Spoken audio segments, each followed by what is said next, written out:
to Spiritual Calisthenics. Christ is in our midst. Today on Tuesday, March 19th, we commemorate the holy martyrs, Saints Chrysanthus and Saint Daria, as well as Saint Demetrios the New Martyr. St. Chrysanthus was from Alexandria and had been instructed in the faith of Christ by a certain bishop. His father was a senator by rank, and a pagan had him shut up in prison for many days. Then, seeing the unchanging disposition of his mind, he commanded that a certain young woman named Daria be brought from Athens. She was a very beautiful and learned maiden, and also an idolater. And Chrysanthus' father wedded him to her, so that he might be drawn away from the faith of Christ because of his love for her. Instead of this, however, Chrysanthus drew Daria unto piety, and both of them boldly proclaimed Christ and received the crown of martyrdom in 283 during the reign of Dimitri, when they were buried alive in a pit of mire. Your martyrs, O Lord, in their courageous contest for you received as the prize the crowns of incorruption and life from you, our immortal God. For since they possessed your strength, they cast down the tyrants and wholly destroyed the demon's strengthless presumption. O Christ God, by their prayers, save our souls, since you are merciful. So as I said, we are going to skip over the prophecies of Isaiah and go straight back into Genesis. And God said, let there be light in the firmament in the heavens, and to separate the day from the night, and let them be for signs and seasons and for days and years, and let there be lights in the firmament of the heaven to give light upon the earth. And it was so. So this is the creation of the stars and the planets. And it was so. And God made two great lights, the greater light to rule the day, and the lesser light to rule the night. He made the stars also. And God set them in the firmament of the heavens to give light upon the earth, to rule over the day and over the night, and to separate the light from the darkness. And God saw that it was good. And there was evening, and there was morning, a fourth day. And God said, let the waters bring forth swarms of living creatures, and let birds fly above the earth across the firmament of the heaven. So this is, of course, how things would be. You'd first have insects. That would be the first thing. And then birds would be the first creature to kind of evolve out of that.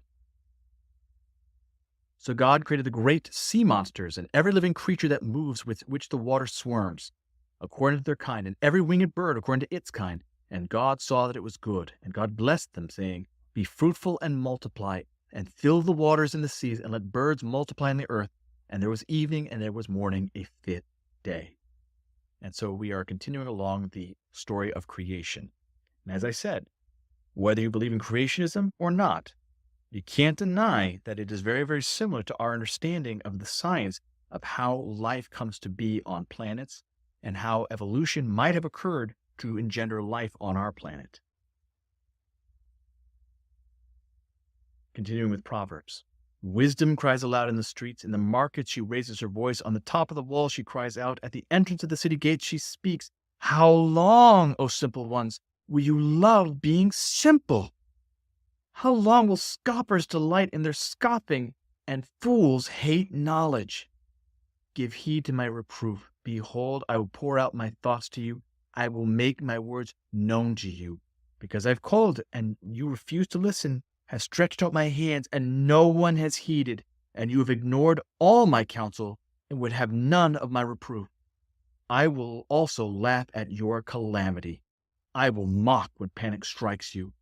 Panic strikes you like a storm, and your calamity comes like a whirlwind. When distress and anguish come upon you, then they will call upon me, but I will not answer.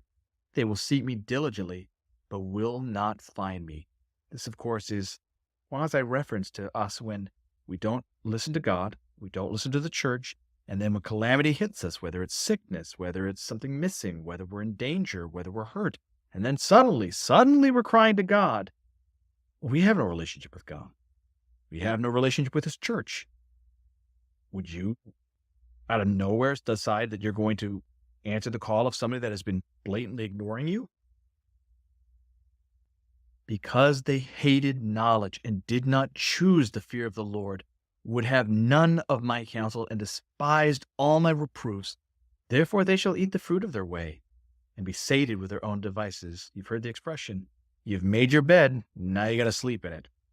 For the simple are killed by their turning away, and the complacency of fools destroys them. But he who listens to me will dwell secure, and will be at ease without dread of evil.